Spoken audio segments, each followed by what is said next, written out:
네, 안녕하세요. 숲속의 자본주의자 기획자이자 편집자 김한솔입니다. 오늘은 제가 이 책을 기획하게 된 이유, 그리고 독자님들이 궁금해하신 Q&A, 또 제가 특별히 사랑하는 대목들을 읽어드리려고 합니다. 숲속의 자본주의자라는 책이 만들어지기까지의 과정을 기획 편집자 입장에서 소개하는 건 처음인 것 같아요.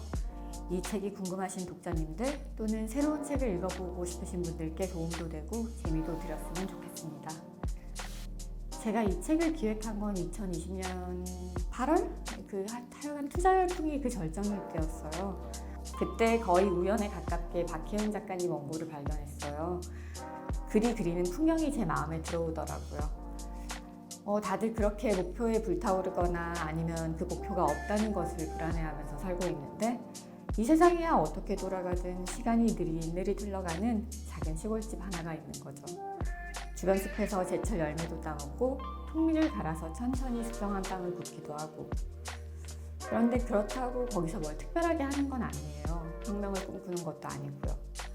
그건 사람이 자기 능력껏 최대한 벌고 또 그걸 쓰면서 스트레스를 푼다는 공식, 그런 삶의 패턴, 거기에서 좀 다른 길을 가보기로 한 거예요.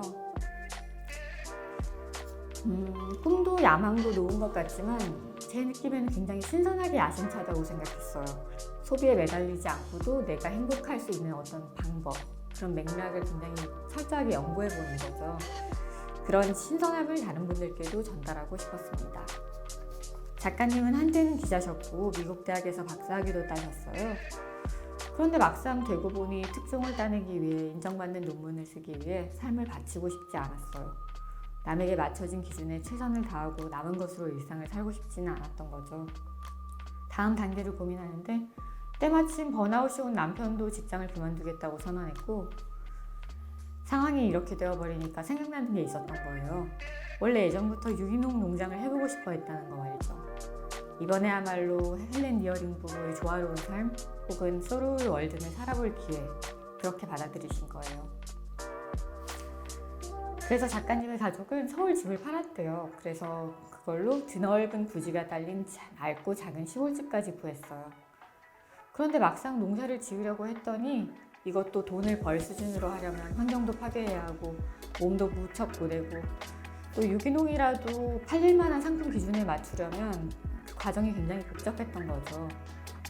그래서 작가님은 그냥 안 벌고 안 쓰고 살아보기로 하셨다고 해요. 대신 과거 인생에서 꼭 필요하다고 생각했던 술, 커피, 인터넷 이런 걸 하나하나 놓아보셨어요.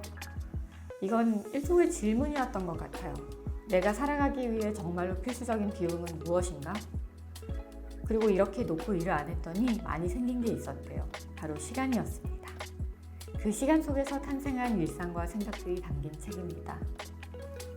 이 글은 세상에서 제일 게으른 농사꾼이라는 제목을 갖고 있습니다. 이 글이 보여주는 세계관과 사유가 제가 이 책을 내야겠다고 확신하게 됐던 결정적인 이유였어요. 일단 이 글을 읽으면서 소환하게 되는 자연의 느낌, 어떤 정서, 그런 게 처음부터 좋았고요. 그 다음에 작가님이 숲속으로 이사하고 농사에 도전하면서 인간으로 살아간다는 것의 맥락을 다시 짚어보게 되는 이야기인데요. 자본주의 체계 속에서 개인으로 살아간다는 것에 대한 고민이 가장 또렷하게 드러난 글입니다. 세상에서 제일 게으른 농사꾼. 우리 가족에게 여름은 야생 블랙베리를 따는 계절이다. 그 중에서도 8월, 9월 두 달은 틈날 때마다 따도 도무지 다 딸 수 없을 정도로 많은 블랙베리가 열린다. 집 주변을 뒤덮은 야트막한 블랙베리 나무들에는 제법 장가시가 있어서 여름 내내 온 가족의 팔다리와 손에 상처가 가시지 않는다. 냉동실을 완전히 비우고 베리로만 채우면 최소한 반년 넘게 모두 하루 한 컵씩 먹을 수 있다. 좀 더 열심히 땄다면 1년어치도 충분할 것이다. 그렇지만 심심할 때만 딴다. 재미있다고 느껴질 때까지만. 이런 마음을 먹을 수 있는 것도 내가 직접 심고 가꾸지 않아서다. 어차피 거저 얻은 거니까 마음이 너그러워진다. 내가 직접 농사 지은 것이었다면 돈을 떠나서 기를 쓰고 수확하고 수확량에도 엄청나게 신경 썼을 것이다.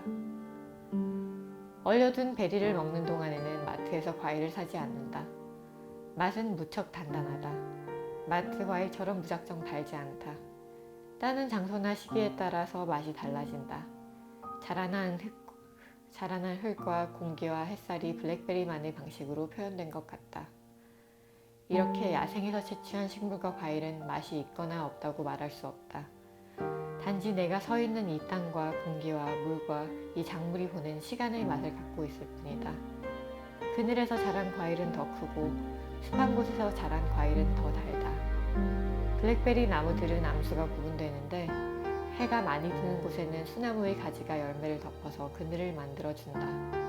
이렇게 블랙베리를 따먹으면서 그 열매를 생산한 하늘과 땅을 찬찬히 보고 있으면 내가 맛을 보는 게 아니라 자연 속에 녹아드는 것 같다. 이 블랙베리 가득한 곳은 미국 워싱턴주 시애틀 근교의 시골이다. 처음 이사 올 때만 해도 우리가 꿈꿨던 것은 작고 소박하지만 그림 같은 농가주택과 유기농 농장과 아름다운 정원과 염소 2마리, 닭 10마리가 아기자기 어울려 노는 풍경이었다. 현재 우리가 살고 있는 집은 이동식 주립주택이다. 튼튼하지만 부동산으로서의 가치가 없어서 주택보험 가입도 거절당했다. 그렇다고 주변 집들보다 싸게 산 건 아니다. 집은 한없이 초라하지만 숲과 실개천이 있을 정도로 부지가 넓다. 원래 이 땅은 이동주택을 철거하고 숲을 깎아서 주택단지를 만들 예정이었다. 투자 과정에서 자금이 막힌 전 주인이 울며 겨자 먹기로 사업을 중단하고 포기한 땅을 우리가 산 것이다. 이런 훌륭한 환경보호를 하니 자랑스러운 마음으로 이 땅을 샀다. 물론 그런 멋진 철학을 실천하려던 것은 아니고 마음에 드는 곳을 골랐더니 우연히 그렇게 된 것뿐이다. 이렇게 넓은 땅을 우리가 가진 자금 안에서 구하려면 집이 허술한 건 받아들여야 했다. 우리 계획은 앞으로 돈을 열심히 벌어 진짜 집을 짓는 것이었다. 도시인과 직거래하는 유기농 농장을 만들어서 돈을 벌 생각이었다.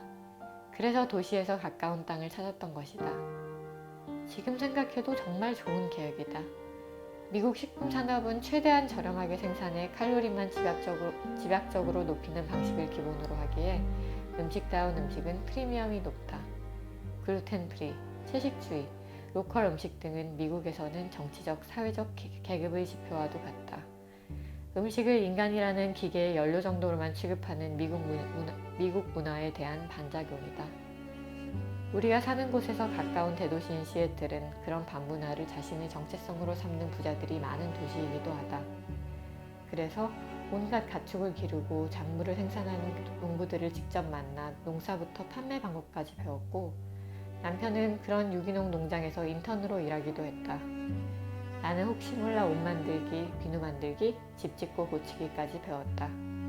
하지만 우리가 미처 계획에 넣지 못한 것은 우리 자신의 변화였다. 친환경적인 농사를 지어보자고 뜻을 모으고 그 다음 가축 도살까지는 못해도 달걀이나 우유 정도는 직접 생산하자고 다짐했는데 농사 단계에서 깨달았다. 친환경적인 농사는 없다. 농사는 원래 환경 파괴를 기본으로 한다. 자연 상태라면 함께 존재해야 할 다양한 생물 개체들을 인간이 먹고 싶은 몇 가지로 줄이는 행위는 이미 부자연스럽다. 이런 깨달음을 얻게 된 건 사슴과 토끼와 두더지와 민달팽이 덕분이었다. 무엇을 심어도 재빠르게 초토화시키는 녀석들이었다. 나눠 먹을 수 있을 만큼 많이 심어도 소용없었다. 귀신같이 새순만 뜯어먹었기 때문에 어떤 작물도 충분히 자랄 기회를 얻지 못했다. 담을 치고 약을 뿌리고 철사로 망을 두르는 방법도 있었다. 이 방법을 포기한 건 환경오염 때문도 돈 때문도 아니었다. 증오심 때문이었다. 이 동물들에 대한 증오심은 세상에 태어나서 한 번도 느껴보지 못했던 무시무시한 감정이었다. 도시에서 나를 피로하게 만든 무례한 인간, 층간소음, 비열한 상사, 경제적 빈곤과는 비교도 할 수 없이 강렬한 절망감이었다. 사실 이 동물들이 파헤친 작물을 돈으로 따지면 소소했다. 그런데도 이 동물들을 당장 죽여버리고 싶었다. 피가 머리 꼭대기로 물리면서 관자놀이가 방망이질 할 만큼 분노가 치밀었다. 담을 치고 독약을 뿌리면서 이런 분노를 품고 살아야 한다면 차라리 도시에서 내 집이나 열심히 지키면서 훨씬 순한 마음으로 사는 게 낫다는 생각이 들었다. 돈을 벌어도 도시에서 버는 게 더 쉬웠다. 굳이 농사를 짓고 싶다면 방법이 없는 건 아니었다. 예를 들어 과일나무에 하나씩 망을 둘러주는 것이다. 하지만 그쯤 되면 나무를 아낀다는 마음보다는 내가 먹을 것을 지키기 위해 투쟁하는 마음과 나를 이렇게까지 귀찮게 하는 사슴을 격렬하게 미워하는 마음이 훨씬 커져버린다. 그것보다는 도시에서 사람들과 부대끼며 돈을 버는 정성이 더 숭고했다.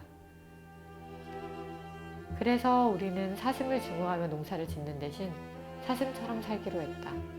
야생 채집을 공부했다. 팔만한 것을 경작하는 대신 주은 야생 상태의 텃밭을 꾸리고 채집을 하면서 먹고 살아보기로 한 것이다. 네, 지금 이제 독자 Q&A를 한번 해보려고 해요. 제가 개인적으로 이 책을 내고 주변에서 받았던 질문도 있고 또 다산북스 인스타그램 계정에서 질문을 받았거든요. 그 질문들도 있어요. 그런데 인스타그램에서 받은 질문 중에서는 이제 작가님께 드려야 되는 것들도 많아서 제가 그런 질문들은 직접 전해드리도록 할게요. 요즘 유튜브를 하고 계시기 때문에 또 답변 영상 찍으실지도 모르니까. 네. 인스타그램 질문 남겨주신 한번 여쭤볼게요. 네. 저는 이제 자연 하면은 벌레 이런 식이고 또 집에서도 식물을 안 키워요. 그 편리를 추구하느라 영혼을 잃어버린 굉장히 그런 전형적인 도시인이라고 할 수 있고요. 누가 저한테 뭐 시골 내려가서 살래? 혹은 시골 내려가서 살 거야 하면 제 반응은 괜찮겠어? 이거였을 것 같아요.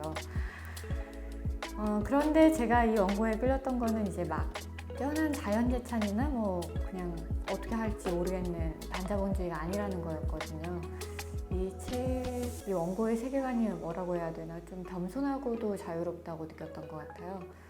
제가 겸손하다고 느끼는 지점은 이제 작가님은 우리가 어쩔 수 없는 어떤 시스템의 일부로 살아간다는 걸 굉장히 강렬하게 인식하시거든요. 우리가 어디에 있다고 해도 이 자본주의라는 시스템을 사실 벗어나기 어렵다는 것, 그리고 지금 본인이 이렇게 일을 덜 하고 살아갈 수 있는 것도 고도 자본주의가 구축한 굉장히 강력한 물적 기반 때문에 이런저런 뭐 음식이라든지 뭐 재화를 싸게 구매할 수 있기 때문에 가능하다는 생각을 하세요.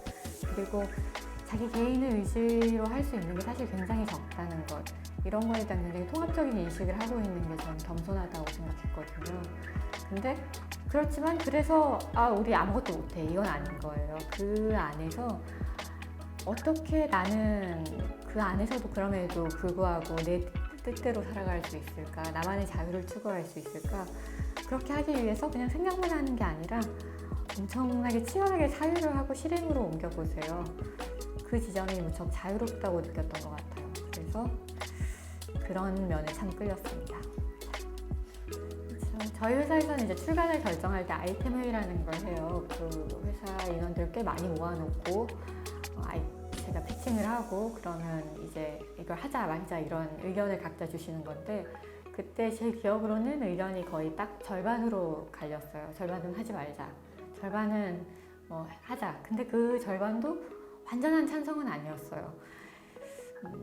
좀 애매하다. 다들 글은 좋은 것 같은데 어떻게 할 거냐 이런 생각을 하셨던 것 같아요. 근데 이럴 경우 저희 회사 같은 경우에는 담당자한테 결정하게 하거든요. 네가 하고 싶으면 해. 대신 뒷감당도 해야지. 이런 느낌이랄까? 근데 저는 그때 투자 열풍이 강한 만큼 거기에 피로를 느끼는 사람들도 분명히 존재한다고 생각했고, 좀 어느 정도 사그라들 지점이 되면은 이런 이야기에 대한 소구가 있을 거라고 생각했어요. 그리고 무엇보다 글이 워낙 좋다고 생각했거든요. 그래서 한번 도전해보기로 했습니다. 일단 뭐 원고를 열심히 읽고 고민을 하다가 숲속이랑 자본주의라는 그 두 가지 키워드까지는 갔어요. 그래서 숲속의 자본주의자 한번 해봤다가 이거 너무 센가? 해서 숲속의 자본주의 탐구생활 이런 걸로 했었거든요. 근데 이제 팀 아이템 회의를 먼저 했는데 팀 회의에서 그게 뭐냐, 촌스럽다. 다시 숲속의 자본주의자가 더 좋다 이렇게 해서 그 조언은 그렇게 완성이 된 것 같아요. 그리고 왜 숲속이고 왜 자본주의자냐고 하면은 이 책의 매력이 확실히 자연 속에 살아가면서도 내가 어떤 맥락에 연결되어 있는지 굉장히 철저하게 인식하는 거라고 생각했거든요. 그래서 숲속의 자본주의자 결국은 그렇게 나왔던 것 같습니다. 그 질문이 이제 두 가지 형태로 왔던 것 같아요. 기존 자본주의 책과의 차이는 뭐냐, 또 자본주의자가 왜 숲속에 있냐, 이런 형태였는데 일단 첫 번째 질문, 자본주의 책들이랑 비교를 하기는 어려운 것 같아요. 왜냐하면 이 책은 경영책도 아니고 경제책도 아니니까 사실 그렇지 않죠. 근데 자본주의자라는 키워드를 잡은 거는 어쨌든 우리가 이 자본주의가 성장하면서 만들어진 거대한 시스템의 일부라는 점에서 자본주의라는 말을 내세운 거고요. 그리고 작가님이 실제로 가장 치열하게 고민하는 것 중에 하나가 돈과 나의 생존의 연결 관계 같은 거거든요. 그런 지점에서 자본주의라고 해봤습니다. 그리고 두 번째로 왜 자본주의자가 숲속에 있냐면 작가님께서 책 속에서 하셨던 말씀이기도 한데 이제 한국 사회에 살아가는 우리 대부분은 자본주의가 아닌 시스템에서 살아본 적이 없잖아요. 그걸 모르죠? 자본주의자가 숲속으로 갔다기보다는 숲속에 갔는데 여기 가도 나는 여전히 자본주의 시스템의 일부네. 나는 자본주의자라고 할 수 있네. 라고 깨달았다고 보는 게 더 맞을 것 같아요. 이제 책을 볼 독자님들께 제가 드리고 싶은 이야기는 일단 숲속의 자본주의자는 저한테는 굉장히 기쁨을 많이 안겨준 책이었어요.